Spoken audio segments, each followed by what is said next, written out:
আসসালামু আলাইকুম প্রিয় শিক্ষার্থী, কেমন আছো সবাই? আশা করি সবাই ভালো আছো। আমরা চলে আসছি তোমাদের পূর্ব নির্ধারিত লাইভ ক্লাসে, তোমাদের সাথে অনলাইনে ক্লাস নিব। তারই ধারাবাহিকতায় আজকে আমরা জারণ বিজারণে ক্লাস নিচ্ছি, যাতে কোনো শিক্ষার্থীর কোনো ক্লাস মিস না যায় এবং সবাই যাতে প্রপারলি ক্লাস করতে পারে। আর এই জন্যই আমাদের এই প্রচেষ্টা। আজকে জারণ বিজারণের প্রথম ক্লাস, এটা জারণ সংখ্যা নির্ণয় শেখানো হবে। আমরা এই মুহূর্তেই জারণ বিজারণের জারণ সংখ্যা নির্ণয়ের উপর আজকে ক্লাস নিব। আজকে শুধু একটা টপিকের উপর ক্লাস নেওয়া হবে, জারণ সংখ্যা নির্ণয়ের উপর। ওকে, দেখো আমরা প্রথমে, তোমরা যেহেতু 9-10 থেকে জারণ সংখ্যা নির্ণয় শিখেছো, আমরা তোমাদের প্রথমে কিছু কনসেপচুয়াল প্রবলেম সলভ করার জন্য ঠিক কি কি কনসেপচুয়াল প্রবলেম তোমাদের 9-10 থেকে থাকতে পারে তেমন কিছু আলোচনা নিয়ে আমরা একটু কথা বলবো। প্রথমে দেখো, আমরা সবাই জানি যে সালফিউরিক অ্যাসিডে সালফারের জারণ মান +6, এটা আমরা 9-10 থেকেই শিখেছি। সালফিউরিক অ্যাসিডে সালফারের জারণ সংখ্যার মান +6, কিন্তু আমরা 9-10 থেকে জানতাম যে ধাতুর জারণ সংখ্যা পজিটিভ, অধাতুর জারণ সংখ্যা নেগেটিভ। ধাতুর জারণ সংখ্যা পজিটিভ এবং অধাতুর জারণ সংখ্যা নেগেটিভ। ঠিক আছে, এই দেখো, ধাতুর জারণ মান ধনাত্মক এবং অধাতুর জারণ মান ঋণাত্মক। তাহলে সালফিউরিক অ্যাসিডে, এই সালফিউরিক অ্যাসিড নিয়ে যেটা নিয়ে কাজ করছি আমরা, H2SO4, এইখানে সালফারের জারণ মান X এর মান যে +6 আছে,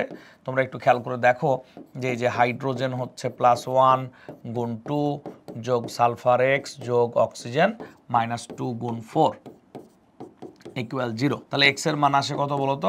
X এর মান আসে +6। তার মানে এই সালফিউরিক অ্যাসিডে সালফারের জারণ মান হচ্ছে +6। তো এখন কোশ্চেন হলো, সালফিউরিক অ্যাসিডে সালফারের জারণ মান কেন +6? এর তো একটা ধাতু না, সালফার তো একটা অধাতু, তাহলে তার জারণ মান কি নেগেটিভ হওয়ার কথা না? বলতো, তাহলে তার জারণ মান নেগেটিভ হওয়ার কথা, প্লাস হলো কেন? এটা একটা কনসেপচুয়াল কোশ্চেন। আমাদের যে প্রশ্নগুলোর উত্তর হয়তো আমরা 9-10 থেকে অনেকেই জানি না, আর যার কারণে আমাদের কনসেপ্ট অতটা ক্লিয়ার না। এরপর দ্বিতীয় কনসেপচুয়াল কোশ্চেন হচ্ছে, সমযোজী যৌগের জারণ মান হয় কিনা। একটা সমযোজী যৌগ, তার আবার জারণ মান আছে কিনা, বা সমযোজী যৌগে তো ইলেকট্রন দান বা গ্রহণ করে না। আমরা নিশ্চয়ই ক্লাস 9-10 থেকে শিখেছি যে সংখ্যা দ্বারা কোনো পরমাণু মূলক বা আয়ন কতগুলো ইলেকট্রন দান বা গ্রহণ করছে তা প্রকাশ করা হয়, তাকেই জারণ সংখ্যা বলা হয়। তাহলে আদৌ কি সমযোজী যৌগে কোনো জারণ সংখ্যার মান হয়? আবার আমাদের মনের মধ্যে এরকম কোশ্চেনও থাকতে পারে বা থাকা উচিত, এবং সেই কোশ্চেনগুলোর ডাউটগুলোও সলভ করা উচিত। সেটা হচ্ছে, জারণ সংখ্যার মান ভগ্নাংশ হয় কেন? আমরা নিশ্চয়ই জানি যে কোনো পরমাণু কখনো ভগ্নাংশ পরিমাণ ইলেকট্রন দান বা গ্রহণ করে না। তাহলে আমরা তো অনেক ক্ষেত্রে জারণ সংখ্যার মান ভগ্নাংশ দেখতে পাই, বা আমরা জানি জারণ সংখ্যার মান ভগ্নাংশ হয়। তাহলে কেন জারণ সংখ্যার মান ভগ্নাংশ হয়? তারপর হচ্ছে অধাতুর জারণ মান। এখানে কথাটা একটু ভুল আছে। অধাতুর জারণ মান তো ঋণাত্মক হয়, কিন্তু কখন অধাতুর ধনাত্মক জারণ মান হয়? অর্থাৎ অধাতুর জারণ মান কখন ধনাত্মক হয়? এই যে এখানে ঋণাত্মক হয়ে গেছে, ভুল করে লেখাটা। এটা মূলত কখন অধাতুর জারণ মান ধনাত্মক হয়। একটা অধাতু, সে তো ইলেকট্রন গ্রহণ করবে, তাহলে তার জারণ মান ঋণাত্মক হবে।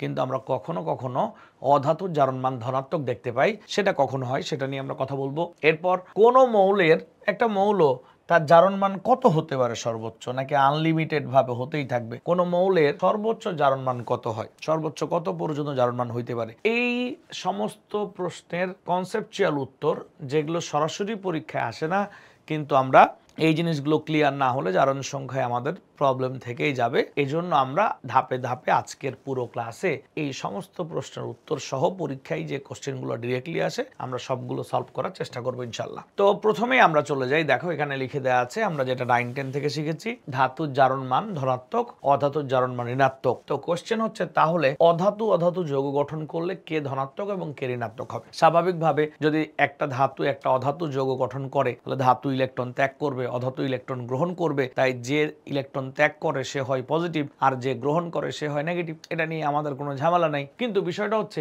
দুইটাই যদি অধাতু হয়, তখন কে পজিটিভ হবে কে নেগেটিভ হবে, সেইটা বোঝার জন্য আমাদের কিছু গুরুত্বপূর্ণ মৌলের তড়িৎ-ঋণাত্মকতার মান জানতে হবে। তাহলে পর্যায় সারণীতে সবচাইতে তড়িৎ ঋণাত্মক মৌল কে? সবচাইতে তড়িৎ ঋণাত্মক মৌল ফ্লোরিন। তারপর কে? দ্বিতীয় মৌল অক্সিজেন। তারপর কে? Chlorine 3, nitrogen 3, carbon 2.5, hydrogen 2.1। তো আমার কোয়েশ্চেন তাহলে তোমাদের কাছে, বলো তো ফ্লোরিনের তড়িৎ-ঋণাত্মকতার মান 4, এর থেকে অধিক তড়িৎ-ঋণাত্মক কোনো মৌল দুনিয়াতে নাই। তাহলে পর্যায় সারণীর কোন মৌলের জারণ সংখ্যার মান কখনো ধনাত্মক হয় না? বলো পর্যায় সারণীর কোন মৌলের জারণ সংখ্যার মান কখনো ধনাত্মক হয় না? আচ্ছা ফ্লোরিন কেন বলো তো? কারণ ফ্লোরিনের কাছ থেকে কেউ কখনো ইলেকট্রন নিতে পারে না। যখন অধাতু যৌগ গঠন করে তখন যার তড়িৎ ঋণাত্মকতার মান বেশি তখন বন্ধনে আবদ্ধ ইলেকট্রন সে নিজের দিকে টেনে নেয়, আর এই কারণে অধিক তড়িৎ ঋণাত্মক মৌলটা ঋণাত্মক হয় আর অপর মৌলটা ধনাত্মক হয়। তাহলে পর্যায় সারণীতে একমাত্র মৌল ফ্লোরিন যার তড়িৎ ঋণাত্মকতার মান হচ্ছে 4, ওর কাছ থেকে কেউ কখনো ইলেকট্রন নিতে পারে না। তাই ফ্লোরিন সব সময় কি হয়, নেগেটিভ জারণ মান দেয়, কখনো পজিটিভ জারণ মান দেয় না। তাহলে বলো তো কমেন্টে সবাই কমেন্ট করো সবাই যে অক্সিজেন কখন পজিটিভ মান দেয়? অক্সিজেন কখন পজিটিভ মান দেয়? হ্যাঁ, যখন সে ফ্লোরিনের সাথে যৌগ গঠন করে। তাহলে ক্লোরিন কখন পজিটিভ মান দেয়? অক্সিজেনের সাথে যুক্ত থাকলে। হ্যাঁ, তার থেকে তড়িৎ ঋণাত্মক ফ্লোরিন বা অক্সিজেনের সাথে যুক্ত থাকলে। নরমালি কিন্তু আমরা মুখস্থ হিসাবে জানি যে হ্যালোজেন মানে -1, অর্থাৎ আমরা জানি যে ক্লোরিন মানে বা হ্যালোজেন মানে -1, এটা আমরা জানি। কিন্তু ক্লোরিন যদি তার চাইতে অধিক তড়িৎ ঋণাত্মক কারোর সাথে যুক্ত থাকে লাইক অক্সিজেন অথবা ফ্লোরিন, তাহলে তখন কিন্তু ক্লোরিনের জারণ মান আর -1 থাকবে না, যদিও সে হ্যালোজেন। তাহলে আমাদেরকে কনসেপচুয়ালি আগাতে হবে। যেমন দেখো তোমরা HClO4 এই যৌগটা যখন পড়ো তখন কি করো দেখো তো, এই যে হাইড্রোজেন হচ্ছে +1, ক্লোরিনকে আমরা X ধরি, অক্সিজেন -2 গুণ 4 = 0। তাহলে বা +1 +4 -8 = 0, তাহলে বা X = +7। তাহলে এখানে ক্লোরিনের জারণ মান কিন্তু +7 হয়ে গেছে, এবং আমরা কিন্তু দেখতে পাচ্ছি যে ক্লোরিন এর জারণ মান আর -1 নাই, যেটা হ্যালোজেন হিসেবে তার জারণ মান -1 হওয়ার কথা ছিল। নিশ্চয়ই ব্যাপারটা ক্লিয়ার। তাহলে আমরা তোমাদেরকে এমন একটা বলো, অক্সিজেন ক্লোরিনের সাথে যৌগ গঠন করে তখন কি জারণ মান পজিটিভ দেয় না নেগেটিভ দেয়? জায়গাটা আরেকবার বলবেন? তুমি বলো তোমার বুদ্ধি কি বলে? অক্সিজেন আর ফ্লোরিন যুক্ত হয়েছে, তাহলে কে পজিটিভ হবে কে নেগেটিভ হবে? তোমার বুদ্ধি কি বলে বলো? অক্সিজেন পজিটিভ হবে। হ্যাঁ, সেটাই হয়। কারণ অক্সিজেন তো আর ফ্লোরিনের কাছ থেকে ইলেকট্রন নিতে পারবে না, তাই না? বলো তো অক্সিজেন কার কাছ থেকে ইলেকট্রন নিবে? অক্সিজেন কি ফ্লোরিনের কাছ থেকে ইলেকট্রন নিতে পারবে? কখনোই তো পারবে না। পারবে? হ্যাঁ, তখন অক্সিজেন কিন্তু পজিটিভ হবে, এবং দুনিয়াতে একটা মাত্র মৌলের সাথে অক্সিজেন যুক্ত থাকলে সে পজিটিভ মান দেয়, সেটা হচ্ছে কে? ফ্লোরিন। বাদ বাকি আর কোথাও অক্সিজেন পজিটিভ হয় না, আর ক্লোরিন পজিটিভ হয় শুধুমাত্র ফ্লোরিন এবং অক্সিজেনের সাথে যুক্ত থাকলে, বাকি কারোর সাথে কখনো যুক্ত থাকলে সে পজিটিভ মান দেয় না। যেমন দেখো আমরা তোমাদেরকে একটা জনপ্রিয় উদাহরণ দেখাবো, যে উদাহরণটা বোর্ড এবং ভর্তি পরীক্ষায় প্রচুর আসে, আর কলেজ পরীক্ষাতেও আসে। হ্যাঁ, কলেজ পরীক্ষাতে এক এক কলেজে এক এক রকম, এটা বলা যায় না। এই দেখো তোমাদের অতি পরিচিত একটা যৌগ, বলো তো যৌগটার নাম কি লেখা আছে? পড়ো তো। ক্যালসিয়াম ক্লোরোহাইপোক্লোরাইড। আচ্ছা, ক্যালসিয়াম ক্লোরোহাইপোক্লোরাইট বা ব্লিচিং পাউডার নামে যৌগটা বহুল প্রচলিত। আমরা সবাই হয়তো বা এই যৌগটাকে দেখেছি। এইখানে দেখো 2টা ক্লোরিন আছে এবং 2টা ক্লোরিনের জারণ মান কত। অর্থাৎ আমরা বোঝানোর চেষ্টা করছি এখানে যে 2টা ক্লোরিন আছে, এই ক্লোরিন 2টার জারণ মান কিন্তু একই না। কেন একই না বা কত, সেটা আমরা দেখব। নরমালি ক্যালসিয়াম +2 গ্রুপ 2 এর মৌল, তাই 2। এটা একটা নরমাল ক্লোরিন, হ্যালোজেন হিসাবে তার জারণ মান -1। অক্সিজেন তো নরমালি -2। এখানে অক্সিজেন অ্যাবনর্মাল হওয়ার কোনো কারণ নাই। কেন কারণ নাই? কারণ এখানে অক্সিজেন তো তার চাইতে পাওয়ারফুল কারোর সাথে যুক্ত নাই। এখানে তড়িৎ ঋণাত্মকতার মান তো অক্সিজেনের বেশি, কার থেকে? ক্লোরিনের থেকে। তাহলে ক্লোরিন অক্সিজেনকে কোনোভাবে প্রভাবিত করতে পারবে না, তাহলে এই জন্য এটা হচ্ছে -2। তাহলে আমরা এখন কাউন্ট করব কাকে? এরটা হিসাব করব। তাহলে এটা যদি হিসাব করি তাহলে কি হবে?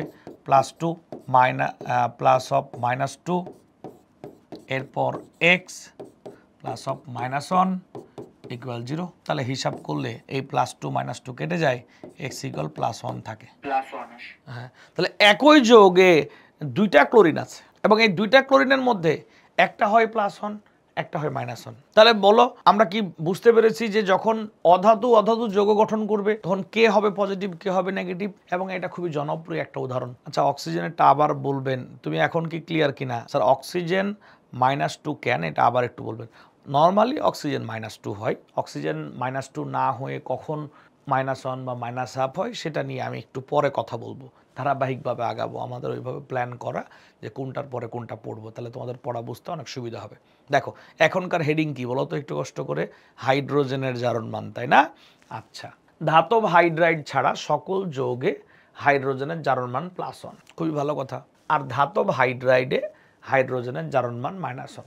অর্থাৎ হাইড্রোজেন যদি ধাতুর সাথে যুক্ত থাকে তখন সেটা +1, আর হাইড্রোজেন যদি দুঃখিত, হাইড্রোজেন যদি ধাতুর সাথে যুক্ত না থেকে অধাতুর সাথে যুক্ত থাকে তখন সেটা +1, আর ও যদি ধাতুর সাথে যুক্ত থাকে তখন সেটা -1। কিন্তু কোশ্চেন, আমাদের এই কোশ্চেনটা মানে এই টাইপের একটা, এই কনসেপ্টের একটা কোশ্চেন এইবার এসএসসি পরীক্ষায় ঢাকা বোর্ডে আসছে, ঢাকা বোর্ড 2025-এ আসছে। আমি অবাক হয়েছি, আমি এই কোশ্চেনটা একদম 9-10 থেকে পড়াই, কনসেপচুয়াল কোশ্চেন, কিন্তু বোর্ড পরীক্ষায় চলে আসবে এটা আমি ভাবতে পারি নাই। পরীক্ষায় আসছে সেটা সমস্যা না, কারণ পরীক্ষায় 2 মার্কের একটা কোশ্চেন আসছে, রিটেন উত্তর করতে হয় 8টার ভিতরে 5টা সৃজনশীল, তাই কেউ যদি এই উত্তর না করে তাও বোর্ড পরীক্ষা 100-তে 100ও পাইতে পারে। বাট আমাদের দরকার তো কনসেপ্ট ক্লিয়ার করা, যেহেতু আমরা ইন্টারমিডিয়েট শিক্ষার্থী এবং আমাদের সাথে ভর্তি পরীক্ষা আছে। যেমন এই 2 নাম্বারটা ভর্তি পরীক্ষা হলে কিন্তু অনেক বড় পার্থক্য তৈরি করে দিত, বোর্ড পরীক্ষায় করবে না। কারণ কি? কারণ তো 8টার ভিতরে উত্তর করতে হয় 5টা, তাই না? আচ্ছা, তোমাদের এই লাইনটা পড়ে তোমাদের মাথার মধ্যে কোনো বুদ্ধি আসে কেন এরকম হয়? হাইড্রোজেনের জারণমান হাইড্রোজেন অপেক্ষা বেশি ধনাত্মক হয়, একটা ইলেকট্রন দান করে, এজন্য।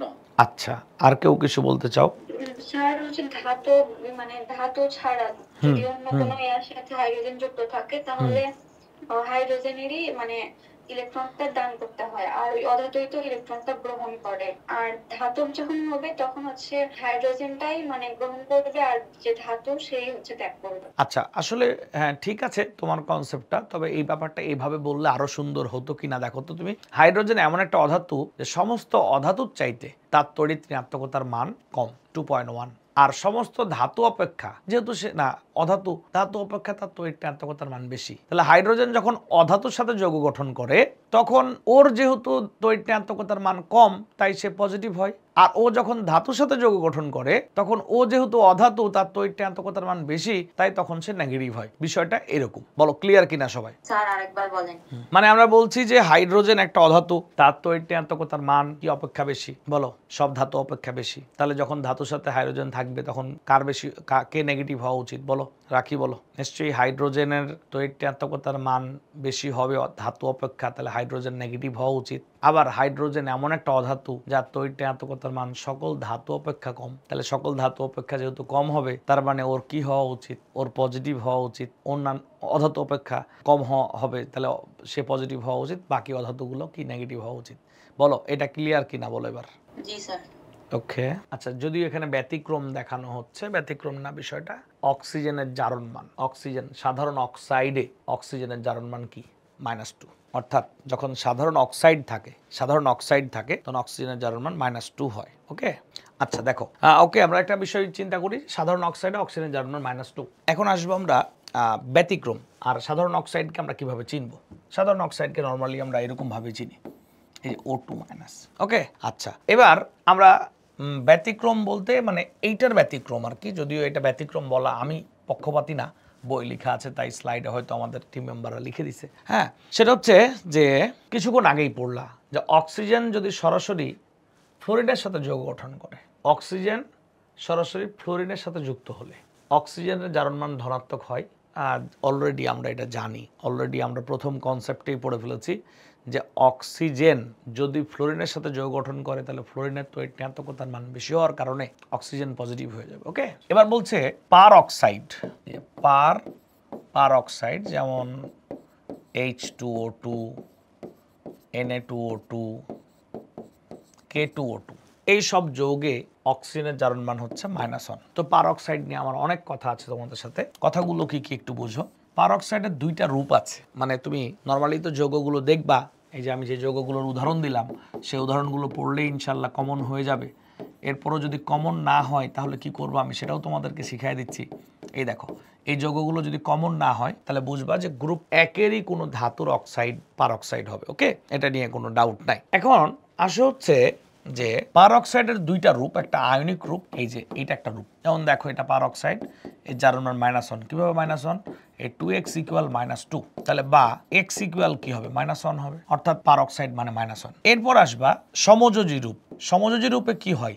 অক্সিজেন অক্সিজেন সিঙ্গেল বন্ড হয়, এই দেখো সিঙ্গেল বন্ড হয়। তাহলে বিষয়টা কি দাঁড়াচ্ছে দেখো, এখানে এই অক্সিজেন আর এই অক্সিজেন তো এর ঋণাত্মকতার পার্থক্য কত বলো তো?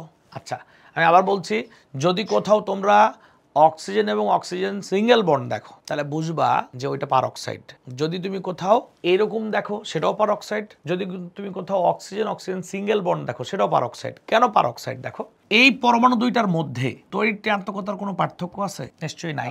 তাহলে এটার জন্য এটাও জিরো এটাও জিরো। আচ্ছা, এটা পড়ানোর পূর্বে তোমাদেরকে আমরা জারণ সংখ্যার মান নির্ণয়ের একটা মজার টেকনিক শেখাই, যেটা একদম ডিটেইলে গিয়ে তোমাকে ক্লিয়ার করবে আসলে কেমন। দেখো Cl2, এখানে এই ক্লোরিন বন্ড, ক্লোরিন একটা সমযোজী যৌগ, এই সমযোজী যৌগে এখানে দুইটা ইলেকট্রন রয়েছে। ইলেকট্রন দুইটা কার? একটা এই ক্লোরিনের একটা এই ক্লোরিনের। বন্ধনে আবদ্ধ হওয়ার পর এই বন্ধন থেকে এই পরমাণু দুইটার মধ্যে কে বেশি সুবিধা ভোগ করছে ইলেকট্রনের? দুজনেই সমান ভোগ করছে, অর্থাৎ কারো ইলেকট্রনের ঘাটতি বা কারো ইলেকট্রনের বাড়তি তৈরি হচ্ছে না। আর দ্যাটস ওয়াই আমরা বলতে পারি যে এটা এবং এটা দুইটাই জিরো। যদি আমরা HCl নিয়ে কাজ করি তাহলে এই দেখো H বন্ড Cl, এই হাইড্রোজেন এবং ক্লোরিনের মধ্যে তড়িৎ-ঋণাত্মকতার পার্থক্য আছে নাকি নাই? নিশ্চয়ই তড়িৎ-ঋণাত্মকতার পার্থক্য আছে। এই বন্ধন থেকে বন্ধনে আবদ্ধ ইলেকট্রন থেকে কে বেশি সুবিধা ভোগ করবে? নিশ্চয়ই ক্লোরিন বেশি সুবিধা ভোগ করবে। তাই এজন্য ক্লোরিন হয়ে যায় -1 আর এটা হয়ে যায় +1। অর্থাৎ দুইটা ইলেকট্রন বন্ধনে আবদ্ধ হয়েছে, একটা তো ক্লোরিনের নিজের, আর একটা সুবিধা অতিরিক্ত সে পাচ্ছে তড়িৎ-ঋণাত্মকতার মানের জন্য, তাই সে -1 আর এ হচ্ছে +1। অর্থাৎ সমযোজী যৌগে জারণ সংখ্যার মানের মিনিং কি? আয়নিক যৌগে যেমন আমরা বলি যে আয়নিক যৌগে ইলেকট্রন দান করেছে বা গ্রহণ করেছে যে সংখ্যা, সেটা হচ্ছে কি জারণ সংখ্যা। কিন্তু সমযোজী যৌগে ইলেকট্রনের ঘাটতি অথবা ইলেকট্রনের বাড়তি, এই বিষয়টাকেই জারণ সংখ্যা বোঝায়। ওকে, এবার দেখো একটা গুরুত্বপূর্ণ যৌগ সালফিউরিক অ্যাসিড, এর জারণ সংখ্যা, এখানে সালফারের জারণ সংখ্যা +6, যেটা আমরা স্লাইডের প্রথমে লিখে রেখেছিলাম যে সালফারের জারণ সংখ্যা +6 বলতে কি বোঝায় আসলে। তাহলে আমরা কি মনে করব সালফার 6টা ইলেকট্রন ত্যাগ করেছে? বলো তোমরা কি মনে করো, সালফার কি আদৌ 6টা ইলেকট্রন ত্যাগ করেছে এখানে? বলো তো। নিশ্চয়ই শুধু সালফার না, কোনো পরমাণুই কিন্তু 6টা ইলেকট্রন ত্যাগ করে না। যারা ত্যাগ করে তারাও ত্যাগ করে একটা, দুইটা বা তিনটা, যারা গ্রহণ করে তারাও গ্রহণ করে একটা, দুইটা বা তিনটা। সালফার কখনো 6টা ইলেকট্রন ত্যাগ করতে পারবে না। তাহলে সালফারের জারণ সংখ্যার মান +6 বলতে আমরা কি বুঝলাম এইখানে এই সালফিউরিক অ্যাসিডে? চলো আমরা এটা বোঝার জন্য আমরা গাঠনিক সংকেত ড্র করি। এই দেখো সালফার, এই অক্সিজেন, এই হাইড্রোজেন। এইখানে দেখো সালফার, এই যে এমন, এই যে এমন, বিষয়টা এমন। আচ্ছা, এখন দেখো ভালো করে খেয়াল করো, এইখানে চিন্তা করো, এই অক্সিজেন আর এই হাইড্রোজেন যে বন্ড তৈরি হয়েছে, এই বন্ধনে আবদ্ধ ইলেকট্রন কার দিকে যাবে? অক্সিজেনের দিকে। অক্সিজেনের দিকে যাবে। তাহলে এই জন্য অক্সিজেন হবে -1 আর এইটা হবে +1। তাহলে এবার চিন্তা করো, এই সালফার আর এই অক্সিজেন, এর জন্য বন্ধনে আবদ্ধ ইলেকট্রন কার দিকে যাবে? অক্সিজেনের দিকে। অক্সিজেনের দিকে যাবে, তাই -1 আর এটা হচ্ছে +1। বুঝো তো, এই সালফার আর এই অক্সিজেনের ডাবল বন্ড আছে, এই বন্ডের জন্য অক্সিজেন দুইটা ইলেকট্রন বেশি টানতে পারবে নিজের দিকে, তার জন্য এখানে সালফার হবে +2। এই সালফার অক্সিজেন বন্ডের জন্য কি হবে? এই অক্সিজেন হবে -1 আর এটা হবে কি +1। এই সালফার অক্সিজেন বন্ডের জন্য কি হবে বলতো? এটা হবে -2 আর এইটা হবে +2। আবার এইখানে -1, তাহলে এখানে কি +1। এই দেখো, তাহলে এখন সালফারের চারপাশে কয়টা ইলেকট্রন সমপরিমাণ ঘাটতি পড়লো বলো? 6টা। তার মানে বিষয়টা কি এরকম যে সালফার 6টা ইলেকট্রন ত্যাগ করেছে, তাই তার জারণ সংখ্যা +6, নাকি বিষয়টা এরকম যে সালফারের সাথে যুক্ত অধিক তড়িৎ-ঋণাত্মক পরমাণু থাকার কারণে, সালফারের সাথে যুক্ত অধিক তড়িৎ-ঋণাত্মক পরমাণু যুক্ত থাকার কারণে সালফারের 6টা ইলেকট্রন সমপরিমাণ কি তৈরি হয়েছে? ঘাটতি তৈরি হয়েছে। বলো কোনটা ঠিক? দুই নাম্বারটা। অর্থাৎ সালফার কখনোই 6টা ইলেকট্রন ত্যাগ করে নাই, বরং সালফার এমন একটি যৌগ গঠন করেছে যেখানে বন্ধন তৈরি হওয়ার জন্য তার কাছে থাকা সব ইলেকট্রনগুলা বন্ধনে ব্যবহার হয়ে যাওয়ার কারণে তার বাইরের শক্তি স্তরের 6টা ইলেকট্রনই কি হয়ে গিয়েছে? ব্যবহার হয়ে গেছে, যার কারণে 6টা ইলেকট্রনের ঘাটতি পড়েছে। ওকে, আচ্ছা, বিষয়টা নিশ্চয়ই তোমরা একদম ডিপলি ক্লিয়ার হয়ে যাওয়ার কথা। এইবার আসো পারঅক্সাইড নিয়ে কথা বলি। আমরা তোমাদেরকে কিছুক্ষণ আগেই বলছিলাম যে পারঅক্সাইডের দুইটা চেহারা, একটা আয়নিক চেহারা, যেটা অলরেডি বলা হয়ে গিয়েছে তোমাদেরকে যে 2x = -2, তাহলে x = -1। এবার আমরা বললাম কোথাও যদি তুমি দেখো যে অক্সিজেন অক্সিজেন সিঙ্গেল বন্ড আছে, তাহলে বুঝবা ইহা পারঅক্সাইড। যদি আমি তোমাকে উদাহরণ দিয়ে দেখাই হাইড্রোজেন পারঅক্সাইড, তাহলে তুমি এই বিষয়টা একদম স্পষ্ট ক্লিয়ার হয়ে যাবে। যেমন দেখো এইখানে যদি চিন্তা করো, এই হাইড্রোজেন +1, এটা -1। আবার এই অক্সিজেন আর এই অক্সিজেন বন্ডের জন্য কি হবে? এটাও 0 হবে, এটাও 0 হবে। তাহলে এই O আর H এর জন্য কি হবে? এই O আর H এর জন্য এটা হবে -1, এটা হবে +1। নিশ্চয়ই ক্লিয়ার হয়ে যাওয়ার কথা এখন। ওকে, তাহলে দেখো কোথাও যদি আমরা অক্সিজেন অক্সিজেন সিঙ্গেল বন্ড দেখি তাহলে সেটা বুঝবো কি পারঅক্সাইড। এই কথাটা যাতে আমাদের মনে থাকে, আমরা একটু পরে কিছু প্র্যাকটিস করবো যেখানে আমাদের কাজে লাগবে। এবার বলা হচ্ছে সুপার অক্সাইডের কথা। সুপার অক্সাইড হলে অক্সিজেন মাইনাস হাফ। চলো আমরা সেটা নিয়ে কথা বলি। সুপার অক্সাইড যেমন KO2 potassium super oxide, NaO2, এইটার আয়নিক রূপই হয়, সমযোজী রূপ হয় না। এখানে কি হয় দেখো, এটা হচ্ছে সুপার অক্সাইড। এই যে সুপার অক্সাইড, এই সুপার অক্সাইডে কি হবে 2x ইকুয়াল -1, তাহলে x ইকুয়াল -1/2। এটা হচ্ছে সুপার অক্সাইড। আর নিশ্চয়ই ক্লিয়ার হয়ে যাওয়া উচিত, অক্সিজেনের 4 ধরনের জারণ মান হয়। সাধারণ অক্সাইড বা অক্সিজেন হলে -2, তারপর হচ্ছে পারঅক্সাইড হলে -1, সুপার অক্সাইড হলে -1/2, আর অক্সিজেন যদি তার থেকে অধিক তড়িৎনাত্মক মৌল ফ্লুইডের সাথে যুক্ত থাকে তখন সে +2। এগুলো তোমরা জানো, বেসিক বিষয়। কোনো আয়নের জারণ সংখ্যার মান তার চার্জের সমান, তারপর কোনো যৌগের যতগুলো পরমাণু থাকবে সবগুলার জারণ সংখ্যার মান যোগ করলে 0 হবে। হ্যাঁ, সেটা আমরা জানি। কোন মৌলের সর্বোচ্চ জারণ মান কত হয় কে বলতে পারে বলো? এই যে এই কোশ্চেনের উত্তর দেখো, এইটার উত্তর দেখো। কোন মৌলের সর্বোচ্চ জারণ মান কত হয় কে বলতে পারে বলো, দ্রুত বলো। তার সর্বশেষ শক্তি স্তরে অবস্থিত বিজোড় ইলেকট্রন সংখ্যা সমান। না, বিজোড় ইলেকট্রন সংখ্যা না, তার সর্বশেষ শক্তি স্তরের ইলেকট্রন সংখ্যা সমান বা যোজনী ইলেকট্রন সংখ্যা সমান। তাহলে বলো তো সালফারের সর্বোচ্চ ইলেকট্রন কত হয়? 6। সালফারের সর্বোচ্চ ইলেকট্রন 6, যোজনী জারণ সংখ্যা 6 হবে, তাই না? সালফারের অর্থাৎ কোন মৌলের সর্বোচ্চ জারণ মান কত হবে? তার বাইরের শক্তি স্তরের ইলেকট্রন অর্থাৎ যোজনী ইলেকট্রন সংখ্যা সমান। খাতায় আমরা এটা নোট ডাউন করতে পারি যে কোন মৌলের সর্বোচ্চ জারণ সংখ্যার মান হচ্ছে তার বহিস্থ শক্তি স্তরের ইলেকট্রন সংখ্যা তথা যোজনী ইলেকট্রন সংখ্যা সমান। অবস্থান্তর ধাতু হলে আবার একটু ব্যতিক্রম হয়, সেটা নিয়ে একটু পরে কথা বলছি। আচ্ছা, আমার একটা কোয়েশ্চেন আছে তোমাদের কাছে, সেইটা হচ্ছে এই দেখো, আমরা একটা যৌগ দেখবো এখন। হ্যাঁ, যৌগটা হচ্ছে এইটা। এই দেখো বইয়ে দেয়া আছে এই যৌগটা। যৌগটার নাম হচ্ছে কারোজ অ্যাসিড, হাজারি স্যারের বইয়ে দেয়া আছে, বা বাংলা নাম হচ্ছে পারঅক্সোসালফিউরিক অ্যাসিড। এই দেখো কারোজ অ্যাসিড বা পারঅক্সোসালফিউরিক অ্যাসিড। তো এখন আমরা যদি একটু বোঝার চেষ্টা করি, এই যৌগের ট্রেডিশনাল যে জারণ সংখ্যা বের করার নিয়ম, সেইভাবে আমরা যদি বের করি তাহলে +1 গুণ 2 যোগ সালফারের জন্য x যোগ -2 গুণ 5 ইকুয়াল 0, তাহলে হিসাব করলে আসে x ইকুয়াল +8, এমনটা আসে। তাহলে তুমি চিন্তা করে দেখো এটা কি ঠিক না? ঠিক না? এটা তো ঠিক না। ঠিক না? কেন ঠিক না? কেন ঠিক? সর্বোচ্চ 6 হতে পারবে।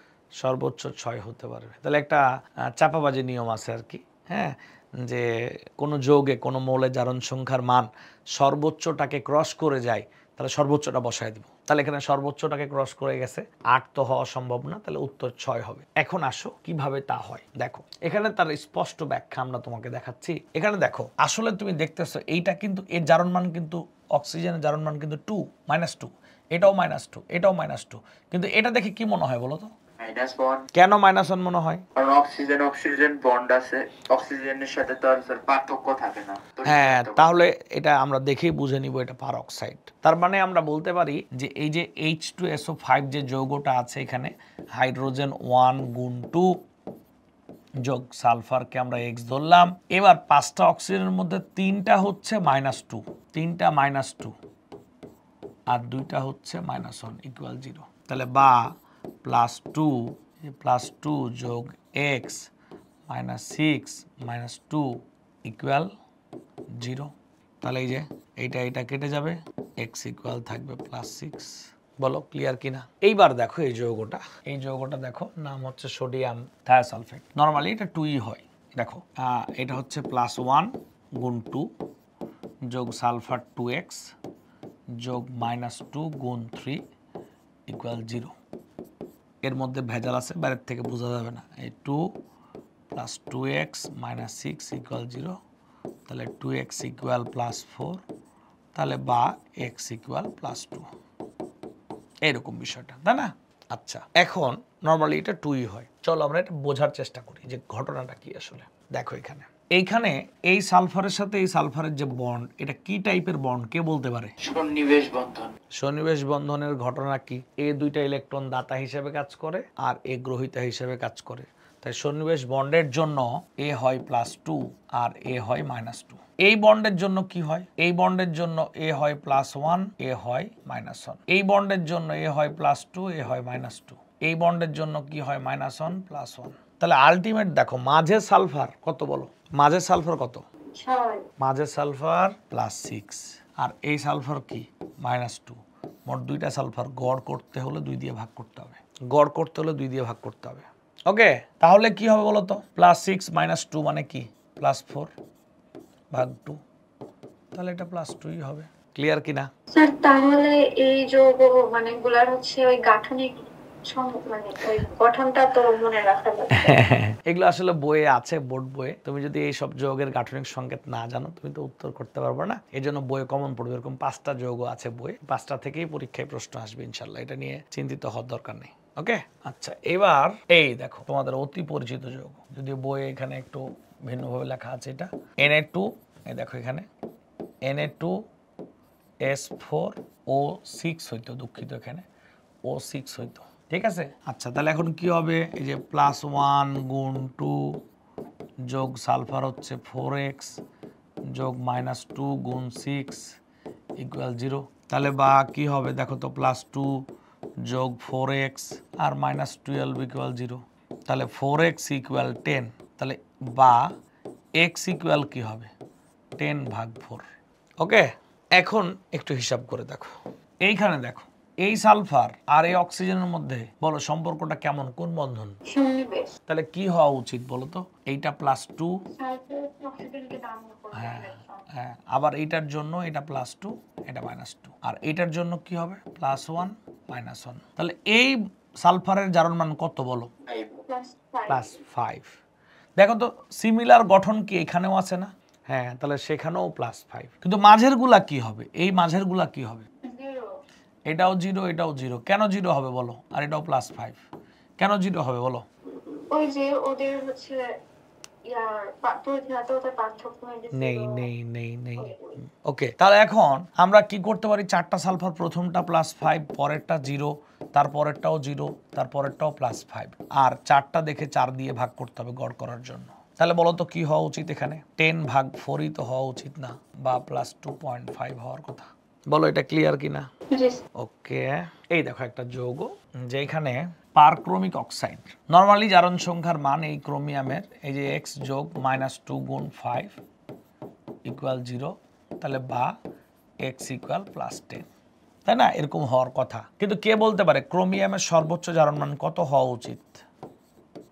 ওর তো 3D আর 4s যারা অবস্থান্তর মৌল, তাদের লাস্টের s অরবিটাল এবং তার আগের d অরবিটাল, এই দুইটা মিলায় +7 কেন? ওর বাইরের শক্তি স্তর 4s, 6টা আর 3D তে আছে 5টা। তো সে এই দুইটা অরবিটালের মোট ইলেকট্রনের বাইরে সে কোনো ইলেকট্রন বন্ধনে ব্যবহার করতে পারবে? +6 পর্যন্ত সে পারবে। অর্থাৎ ক্রোমিয়ামের যারা অবস্থান্তর মৌল, খাতায় লিখে রাখতে পারো, যারা অবস্থান্তর মৌল তাদের যোজনী ইলেকট্রন হচ্ছে লাস্টের s অরবিটাল এবং তার আগের d অরবিটাল। আচ্ছা তাহলে এখন দেখো ওই যে দেখো ওখানে CrO5, এই যৌগে কিন্তু এখানে সব গাঠনিক সংকেত দেয়া আছে। খেয়াল করছো? বিষয়টা খেয়াল করেছো কিনা দেখো তো। এখন তুমি চিন্তা করো এই অক্সিজেনগুলা কি -1 নাকি -2? এই অক্সিজেনগুলা জারণ মান কি -1 নাকি -2? -1। 0 কেন? অক্সিজেন অক্সিজেন পারঅক্সাইড না? ও আচ্ছা, বুঝছি। বুঝো নাই? তাহলে এখন এখানে পাঁচটা যে অক্সিজেন তুমি দেখতে পাচ্ছ, এই 5টার মধ্যে ক্রোমিয়ামকে তুমি x ধরবা, যোগ একটা হচ্ছে -2 আর একটা হচ্ছে -1 গুণ 4 ইকুয়াল 0। তাহলে বা x ইকুয়াল +6। বিষয়টা এরকম ক্লিয়ার হয়ে যাওয়া উচিত। এগুলো তোমরা মনে করতে পারো যে আমি মনে হয় এক্সট্রা পড়াচ্ছি বা কিছু একটা, এগুলো সবই বইয়ে দেয়া আছে, হাজারি স্যারের বইয়ে দেয়া আছে, একটু খুলে দেখবা। হ্যাঁ, তোমাদের প্রথম দিকে আমি যে কনসেপচুয়াল কোশ্চেনগুলো দিয়েছিলাম সেখানে আমি তোমাদেরকে বুঝিয়েছিলাম বা প্রশ্ন করেছিলাম বা প্রশ্ন রেখেছিলাম যে জারণ সংখ্যার মান ভগ্নাংশ হয় কেন? তাহলে কি কোনো পরমাণু ভগ্নাংশ পরিমাণ ইলেকট্রন ত্যাগ করে কি না? নিশ্চয়ই উত্তর কোনো পরমাণু ভগ্নাংশ পরিমাণ ইলেকট্রন ত্যাগ করে না, রাইট? আচ্ছা, এবার আমরা দেখব যে আসলে ভগ্নাংশ পরিমাণ ইলেকট্রন ত্যাগ করে কিনা। তো দেখো এখানে Fe3O4, এই যৌগটা 9-10 থেকেই তোমরা জানো ম্যাগনেটাইট বা ফেরাসোফেরিক অক্সাইড। একে FeO আর Fe2 O3 এই দুইভাবে বলা হয়, রাইট? এখন দেখো এই আয়রন এর জারণ মান কত? এটা +2, এটা হচ্ছে +2, আর এখানে দুইটা আয়রন আছে, একটা +3 আর একটা +3। তাহলে এখন এখানে হিসাব করে দেখো, যদি আমরা চিন্তা করি এই +2 +3 +3 ভাগ কত? 3 গড় করতে গেলে তখন আমাদের হচ্ছে 8/3 ভগ্নাংশ হয়ে যাচ্ছে নাকি? তো আসলে কি আয়রনগুলা কি ভগ্নাংশ পরিমাণ ইলেকট্রন ত্যাগ করছিল নাকি ভগ্নাংশ হয়ে গিয়েছে? ভগ্নাংশ হয়ে গিয়েছে। ভগ্নাংশ হয়ে গেছে গড় করতে গিয়ে। তাহলে কোনো পরমাণু কখনো ভগ্নাংশ পরিমাণ ইলেকট্রন ত্যাগ করে না, ভগ্নাংশ হয়ে যায়। ওকে, আমরা অনেক কোশ্চেন সলভ করিয়েছি তোমাদের, আশা করছি বাকিগুলো পারবা। আমরা তোমাদের লেকচার শিট এবং বোর্ড বই থেকে, হাজারি স্যারের বোর্ড বই এবং লেকচার শিট থেকে জারণ সংখ্যা রিলেটেড যত প্রবলেম আছে সব সলভ করবা। আমরা আগামী সপ্তাহে আবার ক্লাস নিব, তোমাদেরকে জানিয়ে দিব, তখন ডিরেক্ট বিক্রিয়ায় চলে যাবো ইনশাল্লাহ, এবং বিক্রিয়া পড়বো, যাতে তোমাদের জারণ বিজারণ বিক্রিয়ায় কোনো প্রবলেম হয়। 4 থেকে 5টা ক্লাস নিলে বিক্রিয়া এবং অঙ্ক আমাদের সবগুলো শেষ হয়ে যাবে। তো এই ছিল আজকের ক্লাস। নিশ্চয়ই পরবর্তী ব্যাচে যার যে ব্যাচ সেই ব্যাচ অনুযায়ী অফলাইন ক্লাসে অংশগ্রহণ করবা। আগামী শুক্র শনির ব্যাচে 2 ব্যাচেই সব ব্যাচেই সম্ভবত ক্লাস থাকবে। তোমরা গ্রুপ ফলো করবে, মেসেজ ফলো করবে। ইনশাল্লাহ দেখা হচ্ছে অফলাইন ক্লাসে। আল্লাহ হাফেজ, ধন্যবাদ সবাইকে, আসসালামু আলাইকুম।